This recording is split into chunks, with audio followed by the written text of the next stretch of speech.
imposed on Israeli swimmers taking part in the World's Para-Swimming Championships. Do you think it's legitimate to penalise individual Israeli citizens who may also be critical of the regime in this way? Well, many countries today are seeing outsiders coming to their country and not very happy about it. They are overthrowing their governments because their government allowed immigrants to come in. So a country has a right to keep its borders closed to certain people. That's why borders are there. But in Malaysia, we have had no diplomatic relation with Israel at all. And we don't think that that they should come to our country because we have no relations with them. And we feel that they were doing a lot of wrong things but getting away with it because nobody dares to say anything against them. But I suppose my question was, you may think that true of the Israeli state and the government of Israel, but is it fair to penalise the individual Israeli citizens from taking part in this championship? Well, it is not fair to call me anti-Semitic. They should call other people anti-Semitic. I'm not anti-Semitic. The Arabs are all Semitic people. Well, I did want to come on to that point. You've previously called and defended yourself in calling the Jewish people hooked nose in saying that they have an instinctive sense of money. Statements like that are anti-Semitic. But my question is, why do you oppose the actions of the Israeli government, not with criticisms of those actions themselves, but with racist anti-Semitic remarks like those targeted at the Jewish people? I can understand this. We talk about freedom of speech, and yet you cannot say anything against Israel, against the Jews. Why is that so? If we are free to say what we like, we can say that we are something that will be regarded as anti-Semitic by the Jews. That is their right to hold such opinion of me. It is my right to tell them also that they have been doing a lot of wrong things. But that in fact wasn't the point of the question. The point of the question was, these are remarks targeted at individual Jews, not the Israeli government. So why don't you oppose the Israeli government's actions directly instead of attacking with these remarks the Jewish people themselves? Well, it seems that most of them support the stand taken by Netanyahu against the Arabs. So when I say only the Zionists, people do not understand. What they do understand is the word Yahudi or Jews. That is what they understand. If I take action against this team, cricket team, it's not wrong because, for example, Europe wants to declare palm oil as poisonous. Why do you hurt the poor palm farmer in Malaysia? Because you dislike the government. I think the essence of the question was different, and I'll return to it again. It was that you can criticise the actions of the Israeli government without criticising, in this kind of anti-Semitic way, the Jewish people themselves.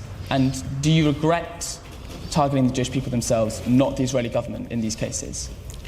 Well, we can't do very much about the Israeli government. They are very powerful. So we don't say anything about the Israeli government, but we don't have to show friendship towards them. If they want to come to our country, we have borders which we got to allow only people whom we like to come to Malaysia.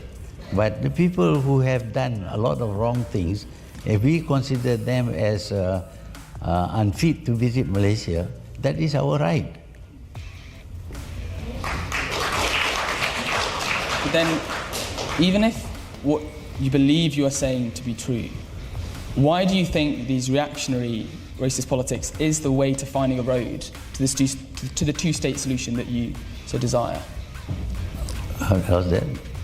So your policy is in support of the two-state solution, but why do you think these kind of remarks help achieve that goal instead of finding some kind of constructive way of building that solution? I don't know about constructive way. This is a government that doesn't care about the opinions of others. That's why they keep on committing war crimes all the time. So what I say is what I have a right to say. But if they don't like it, they can say they don't like it. I don't care. But it's, with all due respect, it's not about caring. It's about creating a climate of politics that isn't anti-Semitic or racist. And do you think that these kind of statements aid that process or hinder the process of achieving a solution? Or achieving? A solution. A solution should be, should go down to finding out the reasons for the behavior of the Jews and of the Arabs. This did not happen 70 years ago, did not happen until you create the state of Israel. You took Arab land and gave to Israel, and the Arabs were expelled from Palestine. Is that right? But the people supported. I am surprised that reasonable Democrats keep on supporting the act of seizure of foreign land to create a nation for somebody. I think on that point it would be a good time to open up the floor to audience questions. I'll take the hand at the very far back. Thank you, Prime Minister Mahathir Mohamad. I'm from Australia. My question is, how do you see Australia and Malaysia cooperating in the future on the bilateral and the multilateral level? Well, we consider Australia as a friendly country. Of course, like all countries, sometimes they say things which are not palatable to us, and sometimes we say things which are not palatable to them. I mean, while you are friends, sometimes you have a need to tell a friend that you have done something wrong. If you tolerate everything that somebody does because he is a friend, then you are no friend.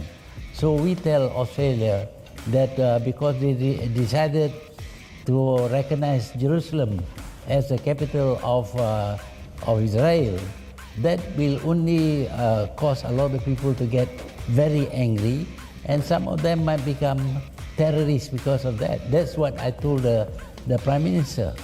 It's up to him to do what he likes, of course. He has a right.